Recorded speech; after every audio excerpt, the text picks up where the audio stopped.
Oke, di sini analisis karakteristik peserta didik dalam proses pembelajaran. Yang akan saya bahas di sini tuh ada yang pertama peran guru dalam memahami karakteristik peserta didik, dan yang kedua apa indikator penting karakteristik peserta didik. Yang pertama kita lihat di sini peran guru dalam memahami karakteristik peserta didik. Di sini dikatakan sebagai guru sebagai komponen kunci dalam proses pendidik dituntut untuk mampu menyelenggarakan proses pembelajaran yang mendidik. Peran besar inilah yang dituntut dari guru, khususnya dalam pembentukan karakter anak maupun karakter bangsa. Karakter yang diharapkan bukan hanya memiliki kecerdasan dan keterampilan, tetapi karakter akhlak mulia dan spiritualitas. Di sini menurut Dimyati dan Mudijiono, belajar merupakan tindakan dan perilaku siswa yang kompleks. Sebagai tindakan, belajar hanya dialami oleh anak sendiri.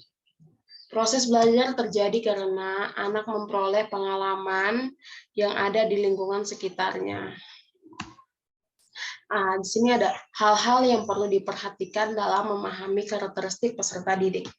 Di sini yang pertama ada membangun komunikasi verbal perlu dilakukan pada setiap kesempatan dalam proses pembelajaran baik di kelas maupun di luar kelas. Yang kedua ada mengenal tanda-tanda keanehan peserta didik. Tanda-tanda yang dimaksud di sini adalah tanda fisik maupun non-fisik. Yang ketiga di sini menjadi figur yang baik akan menjadi teladan bagi peserta didik. Yang keempat di sini bersifat terbuka menjadi sikap penting. Oke, di sini yang kedua di sini ada indikator penting karakteristik peserta didik. Yang pertama di sini mengidentifikasi karakter fisik dan non fisik anak didik di kelas. Yang kedua mengidentifikasi karakteristik belajar setiap peserta didik di kelasnya. Yang ketiga, memastikan semua peserta didik mendapatkan kesempatan yang sama untuk berpartisipasi aktif dalam kegiatan pembelajaran.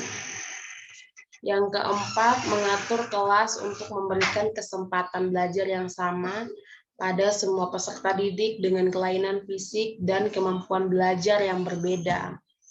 Yang berikut, mencoba mengetahui penyebab penyimpangan perilaku peserta didik untuk mencegah agar perilaku tersebut tidak merugikan peserta didik lainnya. Dan yang berikutnya, mengatur kelas untuk memberikan kesempatan belajar yang sama pada semua peserta didik dengan kelainan fisik dan kemampuan belajar yang berbeda. Nah, dari sini, dari teori-teori ini saya mau angkat kesimpulan bahwa guru sebagai tenaga pendidik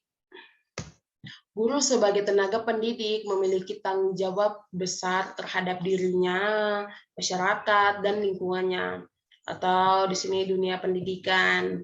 Tanggung jawab tersebut tidak dapat diabaikan dan bahkan telah dituangkan dalam Undang-Undang Pendidikan Nasional. Itulah sebabnya bahwa guru berada di garda terdepan proses pendidikan di Indonesia. Bahkan profesional atau tidaknya guru tergantung dengan kemampuannya dalam memahami peserta didik. Hal-hal mendasar yang mutlak dipahami dan dituangkan dalam proses pembelajaran adalah karakteristik dan potensi belajar anak. Oke, thank you. Terima kasih. Kiranya apa yang telah saya bagikan bisa bermanfaat bagi pendidikan Indonesia ke depannya.